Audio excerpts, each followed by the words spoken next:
All right, we're wrapping up October, wrapping up Shocktober with the last big, I guess you could say, quote unquote, big release of October. It's going to be interesting to see how many people watch this or even kind of know about it, with Edgar Wright's seventh feature film, if you count the Sparks Brothers documentary that he did last night in Soho. And I'm back with somebody who has not been on the podcast since January of 2020, pre the pandemic, even, Mr. Brandon Fallat. I just came up with the B Fallat in the name right there because I couldn't think of a nickname real quick off the top of my head.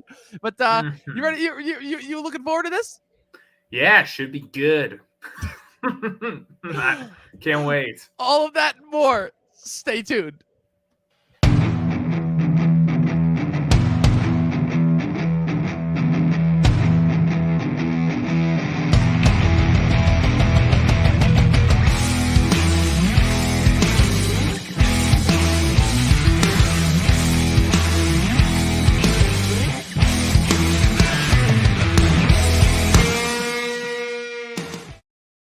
All right, so I am back with my good friend Brandon Fallat, who, again, not been on the podcast since January of 2020. Needless to say, a lot has happened since then, just in general, but we stayed. What are you talking about?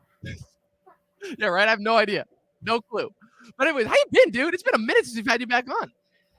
Good. I'm just, I'm out here in Pittsburgh post-graduation, and things are going good. How are you? Living the life. What's it called? Care to clue us in? Your job perspectives? Anything you got going on? You continuing the great illustrious newspaper quota memorandum? I don't know. I'm just riffing words off the top of my head right now. I mean, I haven't done any newspaper reading or writing, no. But yeah, I'm working as a videographer, photographer, and it's going pretty good so far. Nice. That's awesome. Yeah. So Brandon, obviously, in order to clue the rest of you guys in, because we've gained a lot of new audience members since the last time you were on here, just to clue the YouTube viewers in, just in general. Brandon and I worked together back when we were both in college here at delightful SUNY Oswego. We were editor and co-editor for the entertainment section for the Oswegonian, and it was a lot of fun. We had a lot of bonding experiences, both to discover that we had an equal mutual love of movies, just in general.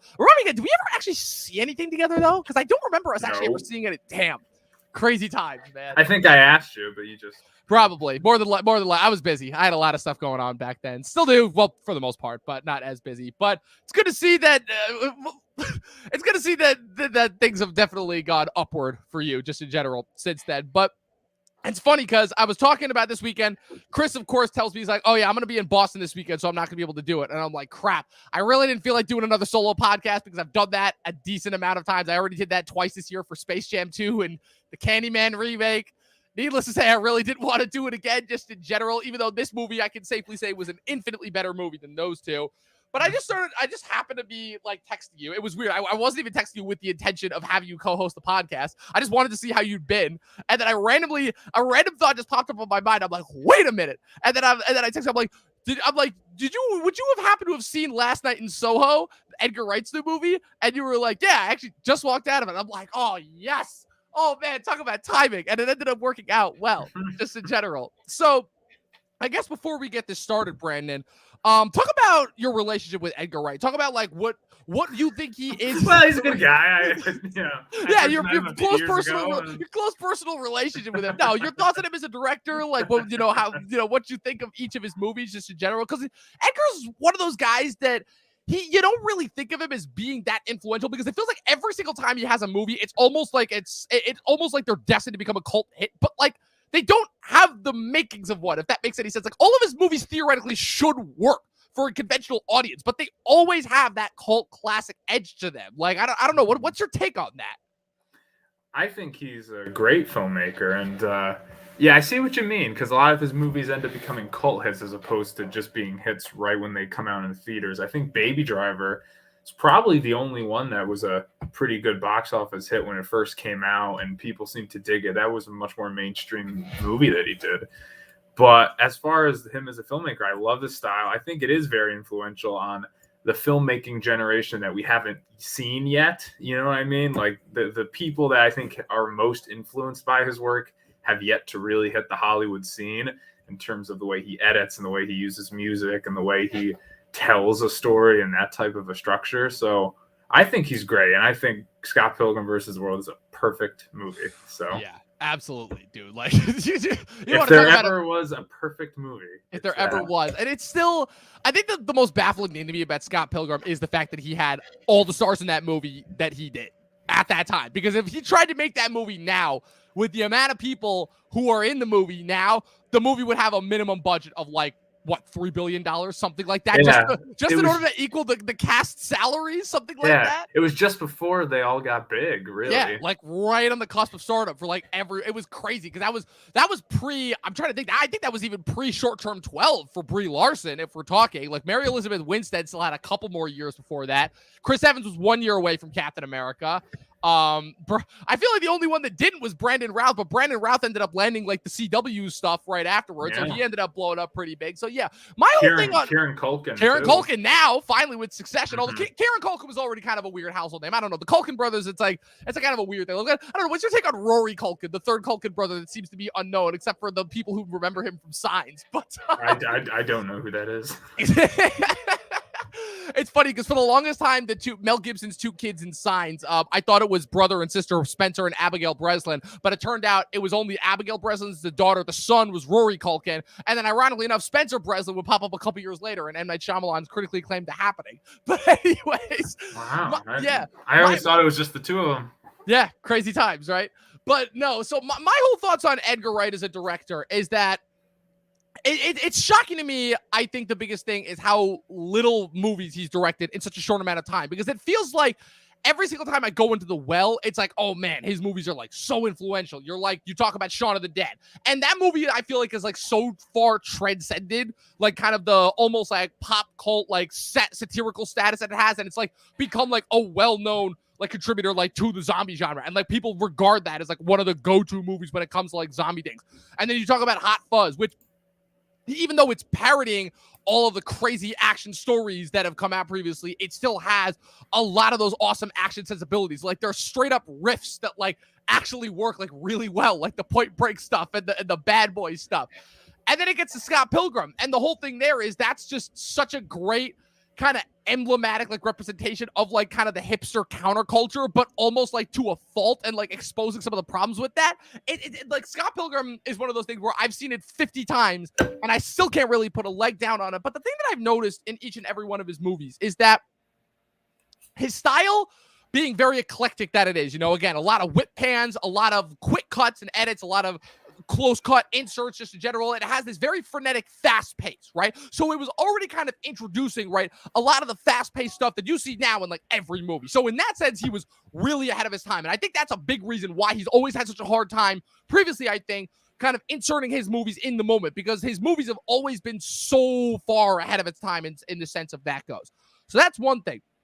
The second thing is kind of how he chooses to characterize his movies, which I note a very distinct difference, I think, besides the overall genre factors, which we'll get into it further in the conversation, as far as how he characterizes his movies.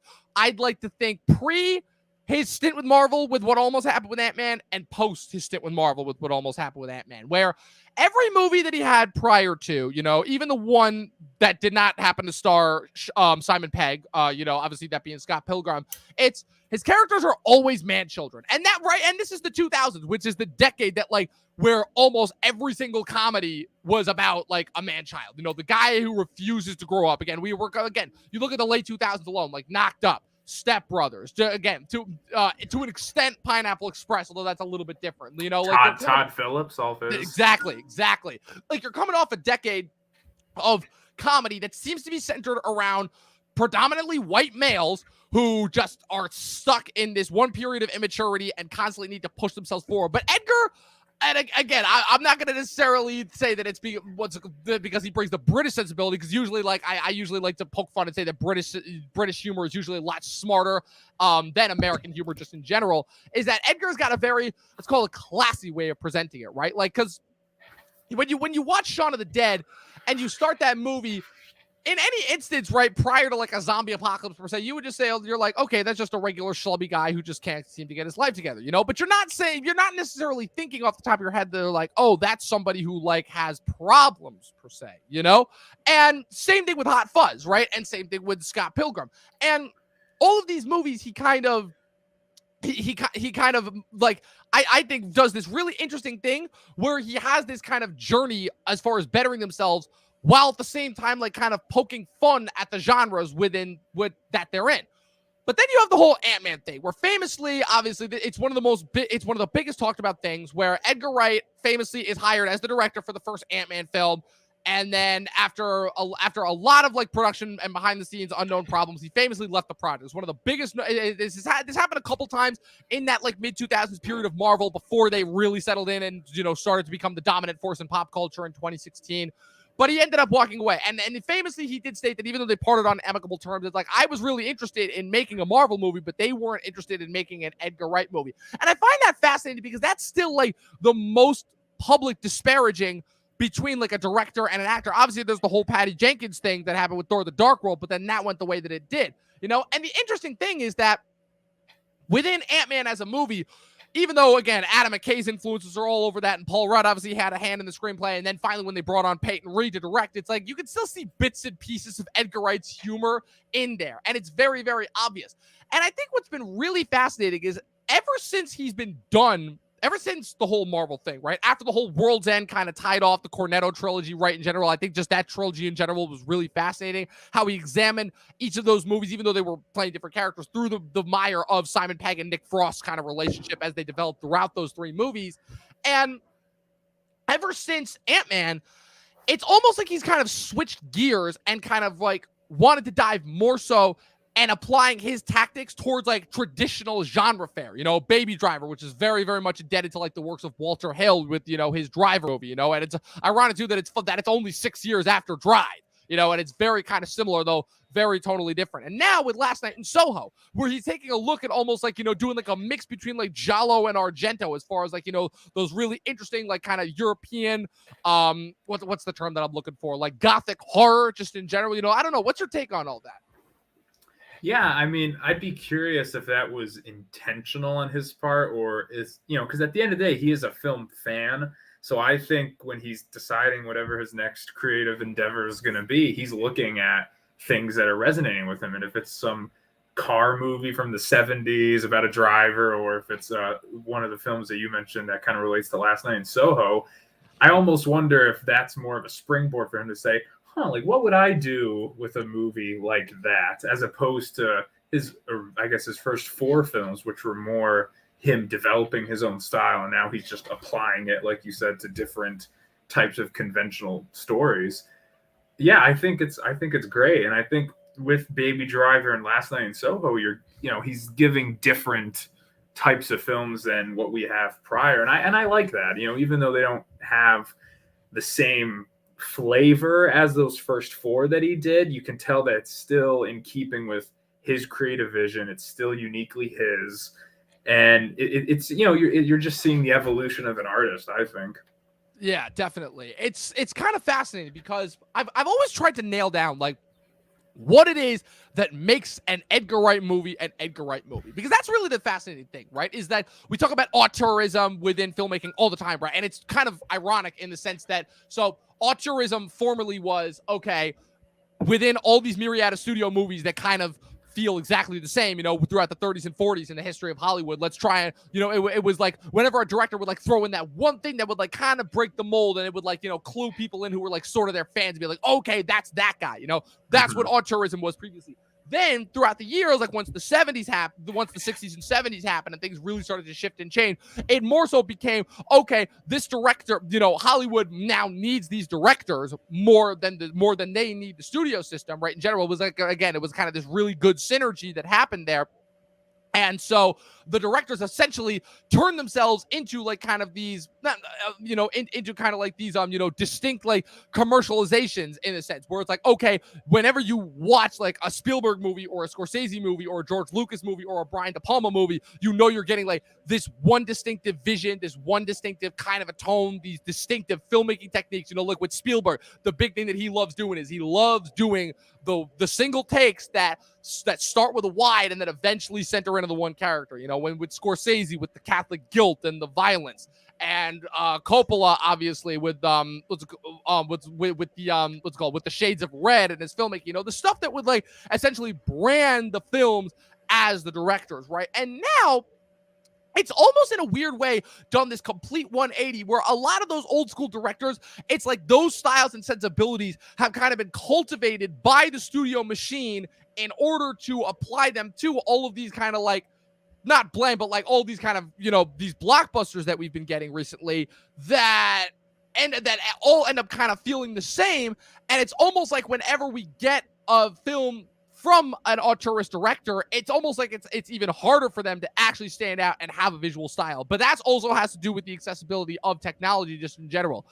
And so I guess the number one thing about just Edgar Wright just in general, before we actually, transition into Last Night in Soho, is first off, it was just so beyond refreshing to have a movie that was so tonally and distinctly different than really any movie that he's done previously, but still have all the stuff that makes the Edgar Wright stuff, that immediately tells you, okay, this is an Edgar Wright movie. It's the same thing with Baby Driver, where again, Baby Driver and Last Night in Soho, you put those two movies next to each other, totally different movies, but the opening scene, you put them next to each other, you can instantly tell that that's an Edgar Wright movie, just again, with the way that it's following the characters. Of course, with the jukebox sensation, just pouring the music over every single second, the kind of the whip pans around as it's following the character. Usually you'll have little to no dialogue in the opening sequence. It's a lot of very visual storytelling. It's one of the things that I still respect about him a lot. He is a very, very visual storyteller. And almost to a point, and this goes back to Shaun of the Dead, where, again, the visual cues that he throws in there are like jokes and referendums and Easter eggs. Like, he famously almost like, what's the word? He almost like repatented the idea of the Chekhov's gun by literally having it be an actual gun in Shaun of the Dead. Like, and it's still one of the best jokes in that entire movie. And all of those sensibilities are found here, but in kind of a new sense where it's almost like he's reminding you, it's like, yeah, I'm still here, because like I look at his styles, right? Like I notice a lot of similar stuff in Aronofsky movies and Guy Ritchie movies, like when he was first breaking on the scene. And now all those stylisms have kind of been lost in the studio system, but he's still kind of, out there like making his bones just in general, with these really distinctive offers. And I think that's also why he hasn't hit the level of mainstream success and recognition that he may have wanted. But also, I don't know if he necessarily needs it or wants it at this point, because let's face it, the Edgar Wright fans who love his movies, they love his movies. And the people who understand and know that his movies are some of the best, like, they know, Yeah, I totally agree. So let's get into this movie. So Last Night in Soho. So this film obviously was famously disrupted, like everything else, from COVID-19. Originally supposed to open last year. It got its release date shifted a couple times because I don't know what it was, but all the studios wanted to drop all their movies in October. Just in general, you had many saying, No Time to Die, Halloween Kills, and Dune. The all market back is to back saturated. in a way, oversaturated to say the least. I still don't understand why they don't think they can drop anything in September, why we only have Shang-Chi and then Malignant has like a brief moment of time in September to shine. It's like, I still remember back, Brad, did you remember it was like either 2018 or 2019, but one of the 2 years when we were both at the newspaper, and I think it actually might have been, I think it might have been fall 2018. And it was around September, and we were rolling out articles. We were getting in all these reviews for all these terrible horror movies that came out, right? And at the time, right, we expected that, right? We're like, well, look, we're not going to throw shade. We know who these movies are made for. But the thing that kept baffling us is we're like, why do they keep releasing these movies in September?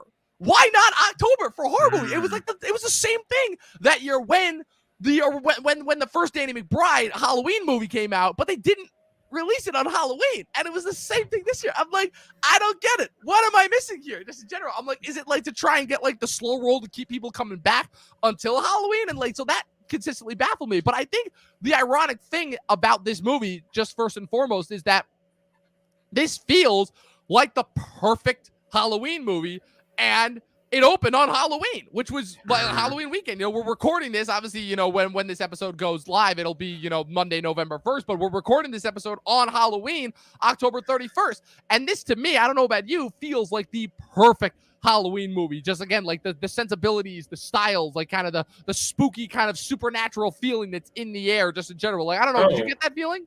It gives a far more spooky and mysterious vibe than I got in Halloween Kills. In Halloween Kills, I knew you were going there. Oh man, that movie just look. Chris and I already talked to death about that movie, and hopefully the less said, the better. But The movie basically opens up. We're following Thomasin McKenzie's character, Eloise, who desperately, she wants to be a fashion designer. It opens up in a very traditional Edgar Wright sense. She's dancing around a room as 60s jukebox music is playing, of course, with the vinyl record player. You got to have the hipster sensibilities in there. And her whole thing is, again, she wants to be a fashion designer. She gets into this prestigious fashion design school in London. But the whole thing that's established about her, two things that are established. Number one, she doesn't fit in with anybody kind of her generation, her age. I can very much relate to that. She's stuck in the past, right? Her mom died when she was at a very young age, and so she's been raised by her grandmother. So she's been raised with the sick, literally, again, outside of London, outside of like the mainstream, in like, kind of the quiet suburbs area. So she's been raised kind of with, the sensibilities of old. And all she wants to do is she wants to live in the 60s. She wants to, see the style, see the time, see all the clubs. She's got this very grand, romantic view of the 60s, which Edgar Wright famously talked about. It's like that was a big source of inspiration for him in the 60s, was the fact that like he always was fascinated by it and wanted to have discussions about it with his parents, but his parents were always like very straight-laced and very straightforward and never really gave him a whole lot of like intonation to area to work around. And so he was constantly like obsessed with this idea of like kind of having a dream and then having to wake up to reality. And so I think automatically off the bat, I think that's established really well here, where she moves to London. She starts going to school. She's living in the dorm, immediately finds out that she hates living in the dorm life. Like, again, just with her flatmates, them doing the partying every night lifestyle kind of a thing. And she is just not having it. She just wants to curl up in her bed, put on her very not at all obvious branded Beats headphones, and then just listen to 60s music. And after a while, she finally says she's had enough. She ends up moving out. She ends up moving into this flat that has a long history in it. And she ends up, this is the other thing that's established, is that she is kind of sort of a seer. She can commune with the spirit of her dead mother. It's very strange in how it's established. It's not really established like super cohesively. And she ends up starting to have these dreams about this girl portrayed by Anya Taylor-Joy in the 60s and starts following her around. And as the film goes on, it starts to become a mystery about like kind of what happened to her as she like kind of starts. And what happens is at the halfway point, the movie does this 180-degree shift where it starts off as like this very, nostalgic ode to the 60s. Like she's living the life. You're following her throughout. It's kind of cool just, again, seeing like a traditionalist film sense, just following a character through their journey with a lot of visuals and not a whole lot of talk and explanation.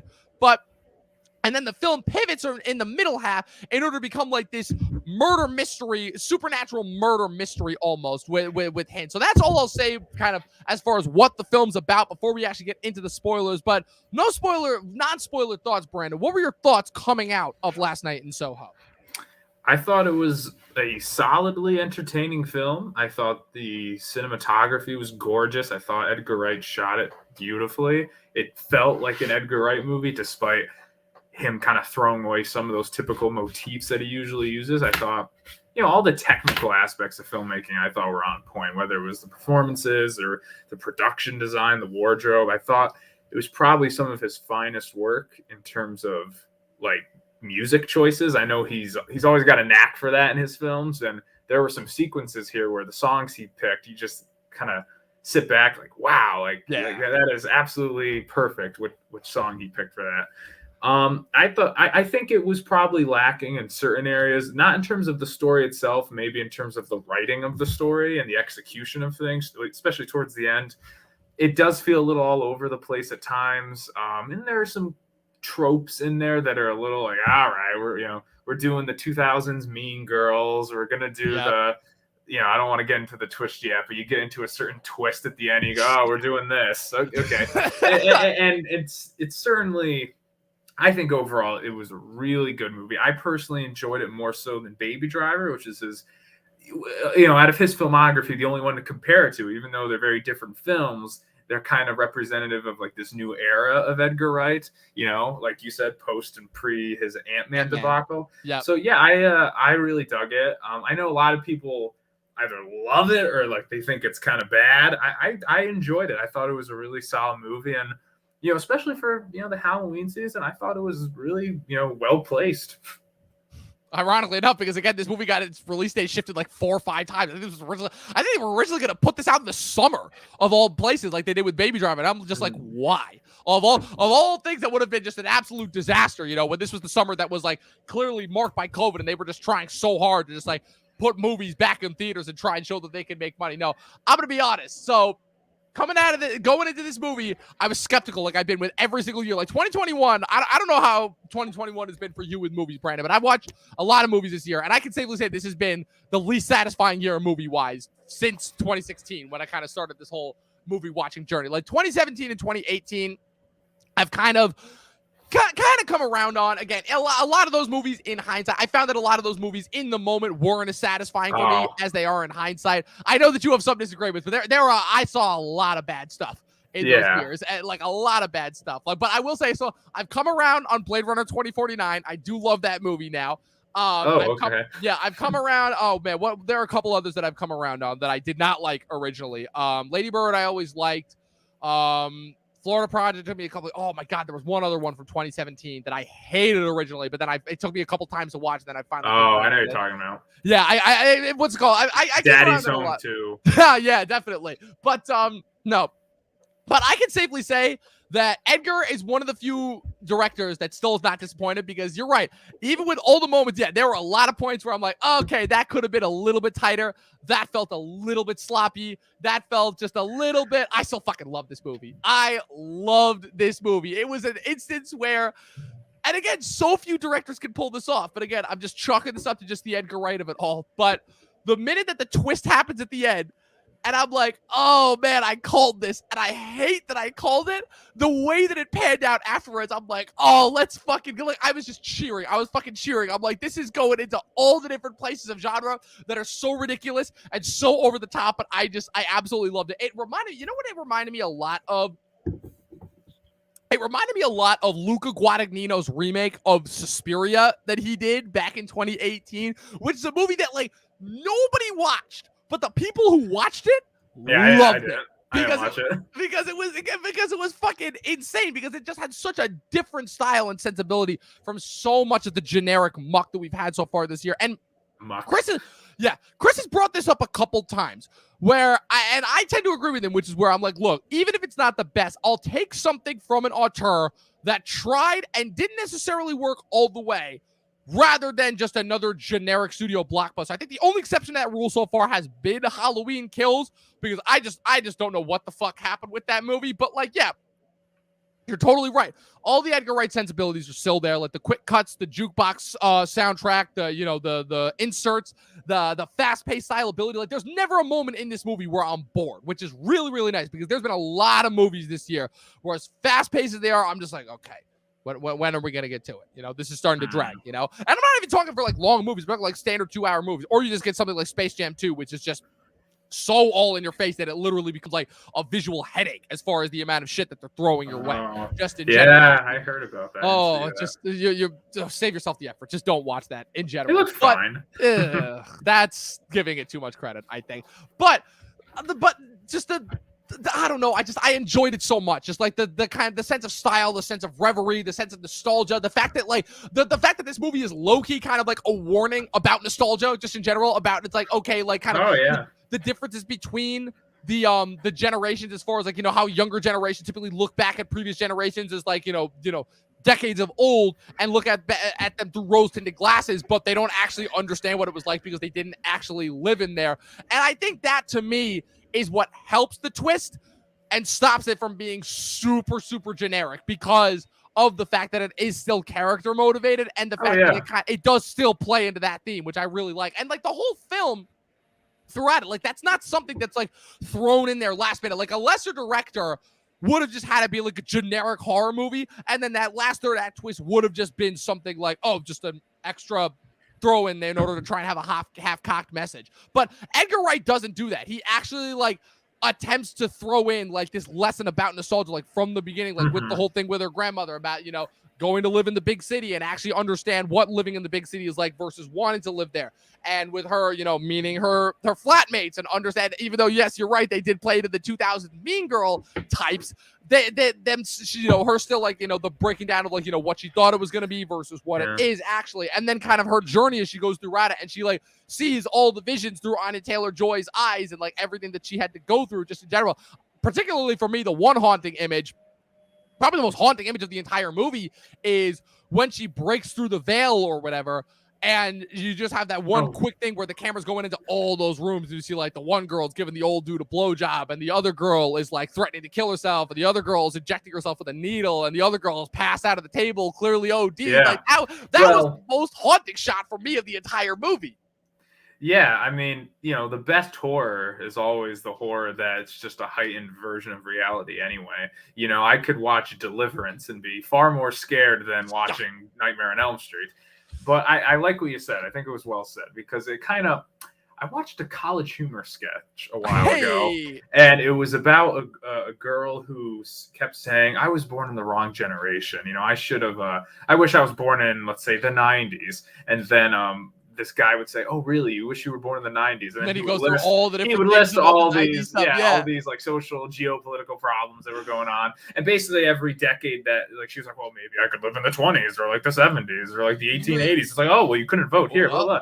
Yep. And the movie is, and I mean this as a compliment, is almost just like a, it's a version of that sketch where it's just asking the question like, "Oh, so you think you belong in a different generation?" Well, this movie, this is an interesting thing I thought of, could have been made about any other generation. It could have been the 70s, the 80s, the 50s, the 40s. You could have made this movie about objectification or, any of those things, because those things are oddly, problems that have existed for that long. And, what was I trying to say? Basically, yeah, this movie could have happened in any other decade. And that's what's pretty interesting about it, is that it kind of unfortunately feels timeless, and it doesn't hit you over the head with its messaging. It just has it weaved throughout the story, as opposed to just baking it all in at the end. And then you go, wait, what was this about? Like, even in the beginning, there's a scene with a cab driver, and then there's little moments here and there that kind of build this reality. You know what I mean? Right. So, and I think that's really fascinating that you brought that up, because if we're talking about specifically the scene with the cab driver, that moment I was worried, because I thought, again, a little bit of a red herring, and this is how good of a director Edgar Wright is. I thought that we were gonna go into oh no, this movie's gonna be a finger wagging lecture about like, all men are pigs just in general, and all men suck in general. And I was really worried throughout that the movie was going to do that. And then with how it ended up wrapping up and kind of pulling its 180, I thought that it actually did it really tactfully and really, really interestingly. Because again, in a lesser director's hands, this movie would have been just slamming you over the head with its messaging. But I love the way you phrase that, where it's like, you're right. It was interwoven like really well. And like Edgar Wright, he was just recently on the Big Picture podcast, and the interview that he brought up was something really interesting, which is where he loves the idea of nostalgia, but at the same time, he doesn't want to make it like all about like, oh, remember the good times, like Stranger Things. Like he said, the big thing for him about Stranger Things, which he does enjoy, but the fact that, he lived that. So like, that's not really as interesting to him as it is for like the generation of now, but he does find it interesting how like the generation now kind of sees the 80s and 90s the way he sees the 60s, is that Stranger Things is just kind of trying to replicate and recreate the magic of that for a new generation without actually having anything like underlying deeper meaning. And that's fine, right? That's not what the Duffer Brothers are trying to accomplish. No. But I like how he's trying to like make like a kind of, he's still trying to make like a fable about like the dangers of nostalgia and the dangers of getting lost in the past. Like I think, again, it goes back to me, one of the few brilliant moments of Game of Thrones before it just went off the rails in season 6, when Bran is doing his training with the three-eyed raven. When Bran's like, why didn't you stop me? Why did you stop me? And he's like, the past is like the sea, beautiful to look at, but if you get too lost in there, you can drown, And I think I think that still applies to this movie like a lot. Yeah, I mean, again, from an actual story perspective, it's a really, really good movie. And yeah, I totally agree with what you were saying. Yeah, I mean, yeah, there's some. I think the only thing holding it back, there's just like, there's little things here and there that could have been tightened up. Well, let's talk about that. So, like, but then again, too, it is subjective. So somebody else could say, I don't think it needed to be tightened up at all. And I say, yeah, okay. True. Well, let's talk about that then again. So what were some of the areas that you think it could have been a little bit tighter? Because for me, I'm interested to see if they kind of line up with mine. For me, it's so minor. I just think there was certain script writing issues as opposed to big story points that I would have changed. And I actually loved the story from beginning to end. I wouldn't have changed any of that. There's just execution things I probably, would have changed in particular. Yes, like some, there's minor things that are kind of low blows to make, like, oh, the bully characters are pretty generic. But yeah, I just thought a lot of the dialogue for an Edgar Wright film was oddly unmemorable. Typically Right. his films are, the dialogue is some of the best part, like so funny, where you're looking at Scott Pilgrim or even something like Baby Driver. It's really effective in key scenes. And I think there were a lot of key scenes that when I walk away from the scene, I went, I wish there was something more there.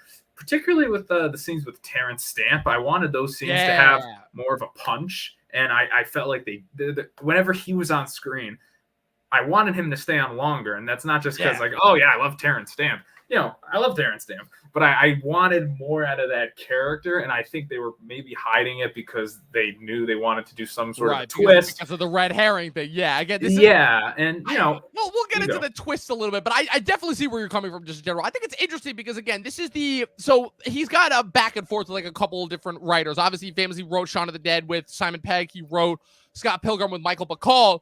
And this film also is another one that he did not write himself. He wrote this famously with Krysty Wilson-Cairns, who co-wrote 1917 with Sam Mendes. It's funny. That's actually how they were introduced. I don't remember how, but Sam Mendes introduced them back in, I think, like 2016, 2017, like right around when Baby Driver came out. And then he ended up contacting her for writing. And so I find that really interesting because, again, my problems aren't necessarily with the little moments, but more so with like some of the moments at the ending. Like, not anything minor, but you're right. Like if anything, I'll say like kind of those moments were like they served to kind of decrease the characters to like just being plot MacGuffins that got the next point. Like, yeah, the mean girls, like, oh, they're only there in order to like get her out of the college dorm and into like the haunted dorm and into the haunted flat, and like the token like crush character, and it's like, oh man, and like Terence Stamp and how his entire thing is like he's really sinister and like really kind of scary in the moment, and then just how it ends with the whole freaking the twist that he's not actually who she thinks he is. Yeah, that was and then with the taxi cab thing, I'm like, really? So we're just doing the rule of threes, the motif to show that he's gonna get hit by the taxi cab? Okay, like. Yeah, that was. Plus, interesting about that is he stood. He stood in the road for like. The amount of times that he told her to not stand in the road. Like, no, I know, but it's funny. But then when he's standing in the road, like he's standing there for like 15 seconds and then gets hit. And I know we're into spoiler territory now or something, but it was just one of those things where it was like, oh, he was just like I was expecting him to get hit, and then like 10 seconds went by. And then he got it. I was like, oh, okay. It's like, needed extra time to iron home the monologue that he was throwing out. And I love how, too, it's like, it's so clear. Like, it's just problems once the twist is revealed around who you think he is versus who he actually turns out to be, which is that. So, wait, if that guy was just a cop, then, but, like, he was a ladies' man, but why is he still? And why did he say that he had to like correct them? And, right, and like he was saying all these things. Weird. It's like one of those things where it's like the emphasis would put more into the twist than the actual like semantics of how it worked in, because they were clearly building up to the other big twist at the end. Yeah, because when you think about that twist, which is kind of like twist 1 of 2, when you're thinking of that, it doesn't quite track as well with how the character's been acting. Right. But you kind of go with it. It's a minor issue. I guess my only other point that I wanted to bring up before we got into like the big end-all be-all twist, because I think that's where it's going to come down to like what makes the twist at the end is what's going to make or break this film for a lot of people, which is, what did you think of how they characterized like the main character, like Eloise, Ellie for sure? What do you think of how they characterized her powers? Because I thought that was really strange. It's almost like the movie wanted to pretend like they didn't exist for the most part until they needed it to. If that makes any sense, because they're like, okay, we want to have it obsessed and have her be like within the dreams, but we don't want to have it be like a twist where she finds out halfway through that she has powers. We don't want that to be a story element. So that's established in the beginning. It's like, okay, she has these powers, but then they're kind of only used to like flesh out the plot details. And yeah, it's funny. I didn't look at them as powers as much. Because there weren't any big moments where she's like harnessing energy or something like that. True, but I just looked at it as more that like, she's in this room. There are things buried in the room that are kind of, giving her these premonitions. And then when she goes to bed, it's it was almost like a Nightmare on Elm Street type thing where it's not so much a power that she has as it's this force that's just affecting her.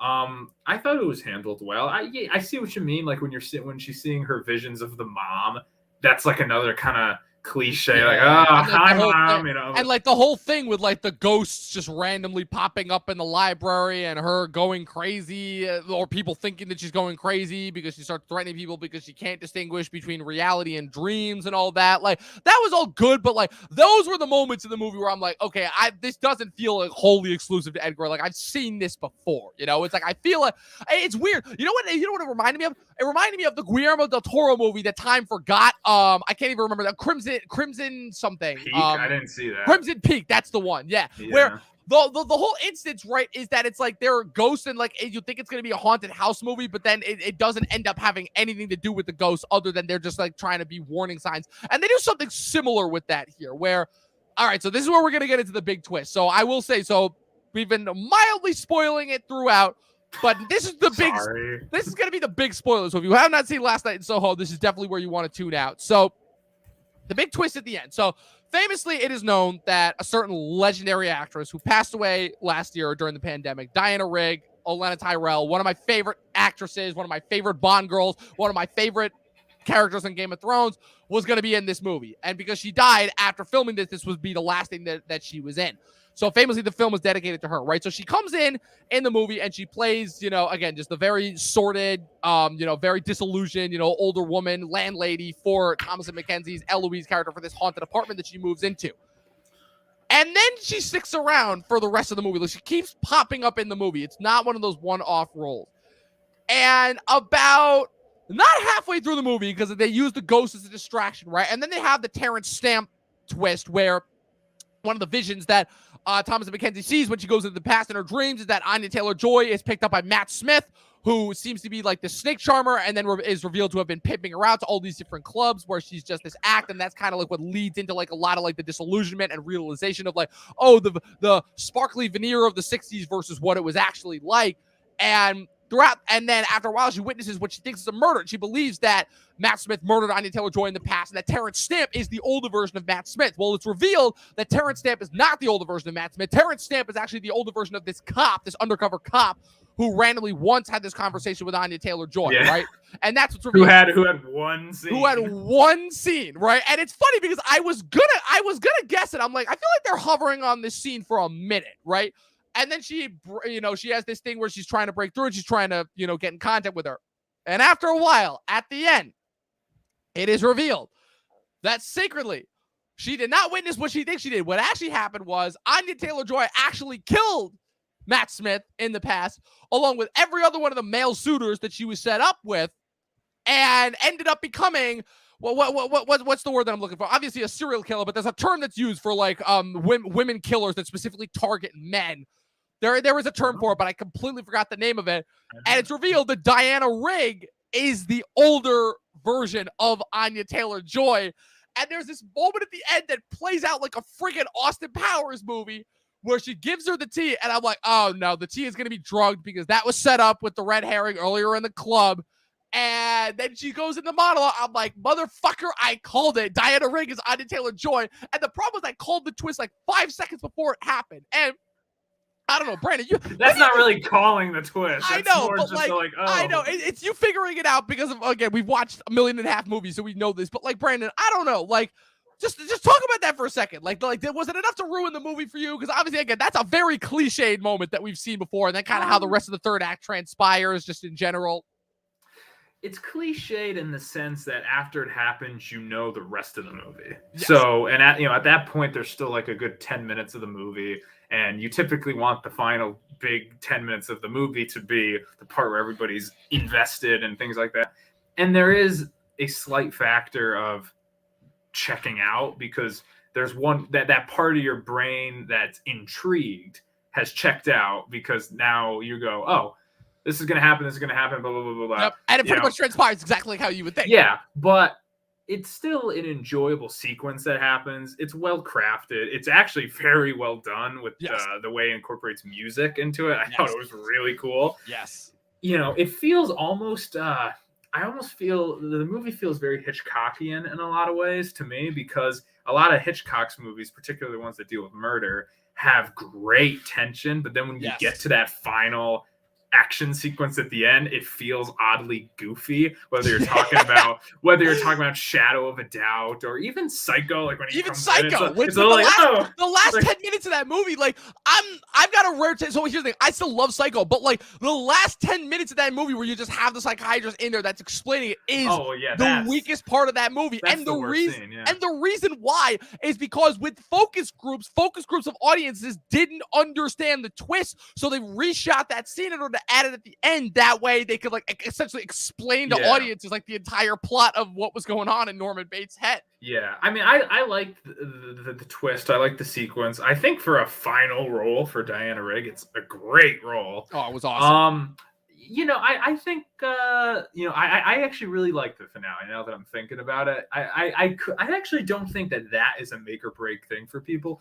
I think people who hate the movie hate it for reasons that happened before that, or hate it overall. Yeah, I don't think a lot of the big criticisms that I was hearing was that they thought that it was trying too hard to be a Giallo or an Argento film, which I don't buy at all. I don't buy that at all, just in general. I think obviously Edgar, like obviously again, he's a lover of film history, so like he's gonna have those stylisms in there, but I don't see this as being like a direct riff on any one of them, you know?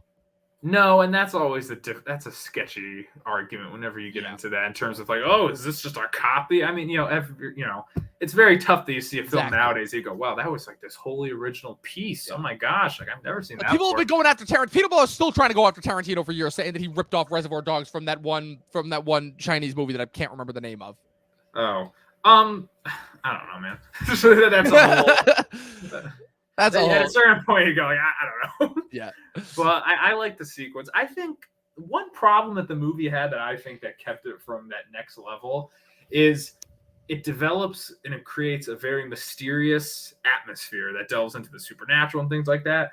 And at certain points, the dialogue is a little too in your face, and it's so full of clarity that it doesn't quite mesh as well with this mysterious, almost ambiguous atmosphere. I think the ending is very clean cut, and it gives you a lot of answers that you leave with like this little bow tied around everything. And you're just like, and I think with a film like this, some more subtlety and like a little bit of an ambiguous ending might have been like, oh, like it kind of adds to the overall mystery of the package and makes you think about nostalgia and things that are far in the past that you can't quite remember, so you're just kind of looking at references for it. I think especially when you get to the ending where her character Diana Rigg is talking to Thomasin McKenzie's character in the bedroom, and she says something like like she just says what we're all thinking that they're thinking, right? And she just says it, and it just kind of like deflates the tension, and that's I feel like some subtlety and like not being so I think the dialogue kind of did a little too much work in that finale, but I still thought it was really enjoyable, and I thought the way the kind of subsequence in that sequence with Thomasin McKenzie in the bedroom with all the ghosts, I thought it was great. I thought it was awesome. That was really cool. It was a nice little mini twist. This whole movie's just like twists, like all the time. Yeah, I felt like at a certain point it was like with the Community episode where Jeff and Annie are trying to get punk the Dean with the whole Dean dangerous thing, and it's just the twist upon the twist upon the double cross upon the double cross upon the the episode that I'm talking about, conspiracy theories and interior design, where Annie pulls out the gun and shoots the professor, and then Jeff pulls out the gun and shoots Annie, and then the Dean pulls out the gun and shoots Jeff. It's like it's just back and forth, and after a while the Dean is like, I don't even know what's going on. It's like I don't even know who's on whose side or what's going on anymore. And then Jeff wakes up. I think the finale was good. I didn't think it was bad. I don't think it was the make or break moment of the film. I think people were either bought in by that point, or they were just completely tuned out. Yeah, I think it's going to be interesting seeing this movie's reaction going forward and see like how people are going to react, if this kind of has any lasting momentum, if this kind of ends up becoming like another like minor low-key like cult classic for Edgar Wright, because it's interesting, right? Because Baby Driver was he's even said it's his biggest success ever, Yeah. just in general, like his biggest box office success. But in a weird way, it's been 4 years since that movie came out, right? But it still almost feels like that movie came and went, right? Like it's like the movie the time forgot. Like I think Well, it got I think few because it was technical Oscars, and that was it, baby. well, because the movie was mainstream, in the sense of, it was more conventional. And if you looked at the trailer, you said, oh yeah, like I understand this. The average moviegoer, can check in with that movie as opposed to watching the trailer for like, The World's End, and yeah, what's going on there, Yeah. But yeah, I understand what you mean. The whole kind of came and went attitude with the movie. I enjoyed the film. I think it's not one of his best. I think, because I think it's a conventional story, but I don't think it was told in the most like unconventional way. Right. So it felt oddly just like a fun watch. And then you kind of, my opinion, and then I kind of, walked away and said, yeah, that was a fun watch. Very well directed and well crafted and all that sort of stuff. Whereas with a film like this, the story is it's just more intriguing. It's not as conventional as you think it would be. I think by the third act, maybe some people think it's like, oh yeah, this is definitely a third act. Like I've seen this type of a third act before. Yeah. But even with that, I think it's still there's just more to it from a story perspective, from a thematic level. There's just a lot going on. So I know you didn't ask me, but I think I like it more than Baby Driver. Definitely interesting. Well, that was going to factor into my last question before we wrapped up, which is where does this rank for you within the Edgar Wright filmography? Because you've seen all of his movies, right? Right. Yeah. Yeah, I would say this was right above Ant-Man. Right above Ant-Man, the movie that he didn't direct? Yeah, I would say that. So he's done 6. Well, 6, 7 if you count the Sparks Brothers documentary that came out earlier this year. I have never seen that. Yeah. So I can't include that. So you cannot include that. So 6. Scott Pilgrim versus the World, I think, is his masterpiece. I think that's a 100%. Perfect film. That is a perfect movie. I just think it's him firing on all cylinders. I love when you get to see a film and you're like, this director is just going at it right now. And I think that every single moment from it's one of the wittiest comedies I've ever seen. It's relentless. Every time I watch it, I find like a kind of new joke that I didn't get. Like I'm like, oh, look at that. So I'd say that's still my favorite of this. For me, it's Milk and Eggs. Bitch still kills me every single time. Oh yeah, I always liked when they ran away and they do the high five and they're like, yeah, and it's like a slow. It's like chicken. It's like chicken. Is it vegan? What? Yeah, that movie. Oh my god, I always like the Chris Evans sequence. Just because of his voice. Like the part. Me and my brother and I always quote the part where he's on his phone. And he goes, "Haha, that's actually hilarious." I love the scene where he's like, "What can I say? I'm nothing without my stunt team," and then it's all the duplicates. And then the scene where it's like him acting in one of his kind of B action movies, and he goes into the phone booth. Remember? And when he goes into the phone booth, and it's just like the slightest detail that I only noticed like the 5th time I saw the movie, when he's punching in the number, he's using the barrel of the gun. So his gun is just going like, and he's doing the thing, and then he picks up the phone and does the call. It's like the smallest detail, and it's like one of the funniest bits in the movie. So that's still the best one, I think. Do you want me to give like what my list just like first? quick power down? Oh, okay. Yeah, so all right. So I'd say Scott Pilgrim is the best, and then I would go Shaun of the Dead. Then I would say. Okay, so I actually haven't seen Hot Fuzz in a long time. When I first saw it, I think it was because I saw it with the other 2 Cornetto movies, so I didn't quite like it as much as those 2. Right, because from what I've heard is that Hot Fuzz is like the least enjoyable / liked of The World's End. I famously still have not seen The World's End. So you haven't? Well, I have not. I think people love Hot Fuzz. If you go on Letterboxd, I think that's Edgar Wright's highest rated movie, Hot Fuzz. I just remember when I first saw it, I was like, okay, it was good, but I haven't seen it since. The other films I've rewatched, so my Hot Fuzz ranking might, it's going to piss people off, but like I'm just saying, I got to rewatch it. So I would say Scott Pilgrim, Shaun of the Dead. That's like top tier. Middle tier, I would say, is World's End, Last Night in Soho, and then I would put like Baby Driver, Hot Fuzz in like that third tier. I'm really sorry. Yeah, with the exception of The World's End, I'd say my ranking is pretty much parallel. Like I said, if we're breaking it up into tiers, you got Scott Pilgrim and Shaun of the Dead in like the A tier. Then, Scott Pilgrim and Shaun of the Dead in the A tier, and then it would be like Last Night in Soho in like the mid tier, and then you have like Baby Driver and Hot Fuzz in the mid tier. Same thing. I watched Hot Fuzz years ago. Watch it with my brothers. They did not like it, to say the least. I'm like, I feel like this should be a lot funnier, but again, it's the whole thing with Edgar Wright. It definitely feels like they need repeat viewings, just in general. Like that. Yeah. That's the thing that I found. I liked it. Yeah, because his films get funnier like the more you watch it. Especially like I watched Shaun of the Dead 4 times.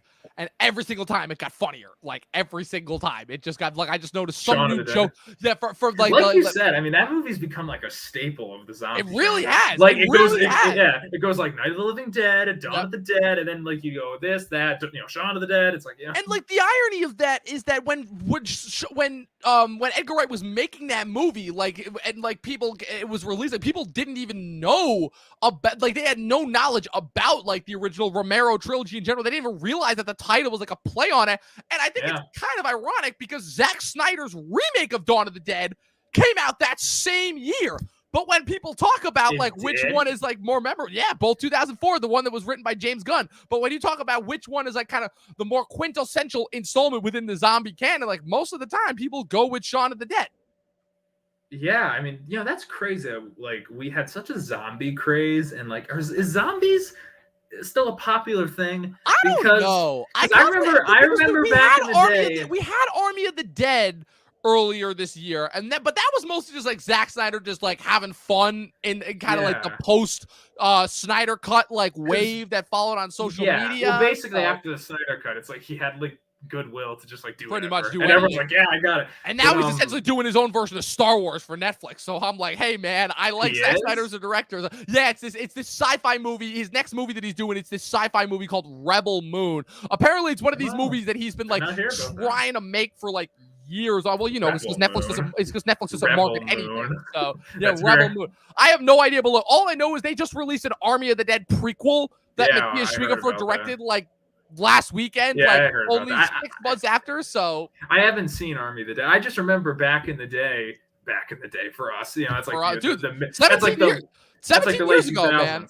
Yeah, I was gonna say you had like Shaun of the Dead, Dawn of the Dead, but then later you had like Zombieland and then The Walking Dead. Don't forget about 28 Days Later. That also came out. Like that was like within that time. 28 Days Later and 28 weeks later, all within that same time. Yeah. And don't forget too, we had World War Z. Well, that was later. That was a little bit later. But that was like right on the when The Walking Dead like just hit it huge. I feel like World War Z was like jumping on that, like zombies are big now, but it just didn't hit, and it was like all right, whatever. But The Walking Dead, I don't hear anything about it now. Like I wonder if zombies are still a big. Well, it's funny because like we don't hear anything about it now because we've been tuned out. But dude, I still tune into The Walking Dead verse ever. So The Walking Dead is famously on its 11th and final season after Rick's gone. 11th and final season. Rick's gone. Carl's gone. Like I think I've never watched it. I just know the names. I think the only original cast members they still have Daryl. They still have Carol. The rhyme there. They still have Michonne, and what's it called? And then Maggie, Lauren Cohan, just came back as well because her other show that she was going to do on NBC got canceled. And that's a thing. But like they have 2 Walking Dead spinoffs. They're still working on greenlighting these Walking Dead movies. They've got so many Walking Dead video games. Like the Walking Dead property is still very, very much a hot button topic. Like there are still fans at the Comic-Con panel every single year. But like, I think the last season of The Walking Dead that I watched, I took a break seasons 4 and 5, and then I came back in season 6 because I knew that was when they were going to bring in Negan, and I knew Jeffrey D. Morgan was playing him, and I'm like, oh hell yeah, let's go. And then they had the whole Glenn fake out, and then he just kills him again, and I'm like, all right, I'm done with this show. So I just got a text from one of my friends who just saw Soho, and he said that and he's a big Edgar Wright fan, and he loved, I think Shaun of the Dead's his favorite. He loved Baby Driver. And he told me, like, he got a vibe going into the movie that he might not like it. And I haven't asked him for details, but he said, yeah, I didn't like it. That's interesting. That's very interesting. I think that's, I think it makes sense because I think the movie is, would you say it's out of the 6 films, it's the least Edgar Wrighty? I think I might say so. because I think if you're looking at the Cornetto trilogy and Scott Pilgrim, that makes that's Edgar like Wright. the main, like you So look at like it's really example this of or Edgar Baby Wright. Driver, and Baby Driver I think had those kind of kooky characters that were surrounding Baby. It had like that kind of fun, random, like relentless pace. Like I remember by the end, the sense of, if we're talking it from that sense, where it's like, okay, I guess like the Edgar Wright flair as far as a characterization standpoint, sure, but I guess because it's like all the other sensibilities are still just as on fire. You know, the other thing obviously too is that this is his first film that he's done that doesn't have a male lead, so I think that might also be it. And yeah, it's sure in the sense of like, okay, the characters surrounding her are a little bit more traditionalist and not real like the kooky, crazy, nutso, like very apparent Edgar Wright characters we've come to notice about him. But so like, I guess if we're talking from that sense, sure. But also I think the film has like it has a message and a theme that is much more like as soon as you see it, like you get it, as opposed to his other films. You know, they're much more like kind of you could watch him once and miss him, but then you pick him up on repeat viewings. Yeah, and even I'm sure an argument can be made that some of those films like there isn't a huge message. Like if somebody was to tell me like, oh yeah, Hot Fuzz, Scott Pilgrim, like I think that all four of those first Edgar Wright movies have something to say about man-child and responsibility and growing up and all that kind of stuff. Right. And they're all set to these backdrops of very cool, traditionally guy shit, whether it's like video games and rock or zombies and cops and, robots. What was the world's end? Alien robots. And and Last Night in Soho is a very, obviously it's very relevant in terms of the climate today, but it's telling the story is very traditional. I would say compared to Baby Driver, it's probably the least Edgar Wright-y movie he's made, but I think I agree with what you're saying, where there's a lot in there that's, it still feels uniquely his, like it tracks with his other films. I don't know if we're wrapping up yet, but I would just say... I would tend to agree with that. Yeah, just in general. Yeah, as far as final thoughts go, really, the only thing I have that I love those points that you brought up. That those literally kind of brought up my points. Yeah, and as far as like, this not feeling like an Edgar Wright movie, that didn't necessarily like impair on my enjoyment of the film. But I will say is that this is the film that definitely I'll say is problematic in terms of it's not the tightest script, and the story does have a lot of directions that it doesn't need to go in that it does. But I will say that for my money, I very, very much enjoyed my time. I'm glad that Edgar Wright added another really awesome installment to just his own filmography in the horror genre. I love that he's continuing to push himself in different directions as a filmmaker, which is something that so few filmmakers do. This wasn't an amazing movie, but for my money, still one of the most enjoyable watches of the year. I give this 4 out of 5 stars. Yeah, no, I would mostly, I would mostly agree. I think, it doesn't quite reach the levels that you would think it could reach because of Edgar Wright. But I think I totally respect it for going in a different direction for him, even though it's more traditional in a lot of senses. I think technically it's a really well-made movie, just like from all the people on the crew. I would agree that it's a fun watch. It's nothing that's gonna be remembered in that type of a sense where it's like, wow, remember Last Night in Soho? That movie came and was like a big blip on the radar. It was just this huge thing. It's gonna be a movie that kind of comes and goes, I think. I still enjoyed it. I totally understand why someone wouldn't, because of the expectations going into an Edgar Wright movie. But I saw it with my mom, and she's very kind of like mainstream movie fan, and she got a kick out of it. But that's kind of the vibe I think most people are going to get. They're going to say, I got a kick out of it. It was good. It was competent and things like that. So I really enjoyed it, but I also understand why someone would see it and go, all right. I would go 3.5. 3.5 out of 5 stars. Yeah. Got it. But 3.75 for some of the music. 3.75, of course, because I know you're a sucker when it comes to that kind of stuff. They got it good, yeah. Oh yeah, of course. Well, I mean that's an Edgar Wright staple. You gotta have it. But anyway, so that was our review of Last Night in Soho. Brandon, thank you so much for coming back on. Dude, again, this just shows you've got what it takes. I gotta have you back on at some point. I want you on the team here at Talkin TV. Who knows? Maybe I'll find a TV show for us to recap at some point, just in general. No. Okay. No, wow. Thanks. Way to tell me how you really feel. But no, just in general. Brandon, where can the good people find you on the interwebs? Oh, geez. I guess Instagram. I would say Instagram, Brandon _Fallat. But I don't know. I mean, I'm not really on all those as much anymore. Oh man, I haven't had Twitter in a couple of years, just in general. I only got Twitter because a professor at college made us get Twitter, and then I deleted it. Oh man, yeah. I checked in on Twitter this year for the first time in. Yeah, 3 years. I'll say LVB Productions is what my friend Lewis. Do you know Lewis? Did you ever meet Lewis? I Galarza? do know Lewis. Yes. Oh, okay, yeah, we have a little bit of a production page where we just post random stuff that we're doing. So that's on YouTube. Nice indeed. And of course, you can follow me at Movie Nerd Reviews on Facebook and Instagram, at Talkin TV Podcast on Facebook and Instagram. And be sure to click the subscribe button, click the like button, click the bell next to it. That way you guys get notified every time we put up new content. Of course, be sure to check out our latest Talking Thrones episode that we put up last night, myself and Professor Pat, where we talked about The Climb, episode 6 of season 3. And also be sure to tune into the next episode of The Succession season 3 recap that Dustin and I are doing every Thursday going forward. Brandon, thank you so much for being here. And as always, people, remember 12 seasons in a short film and watch more fucking movies. We'll see you guys next time.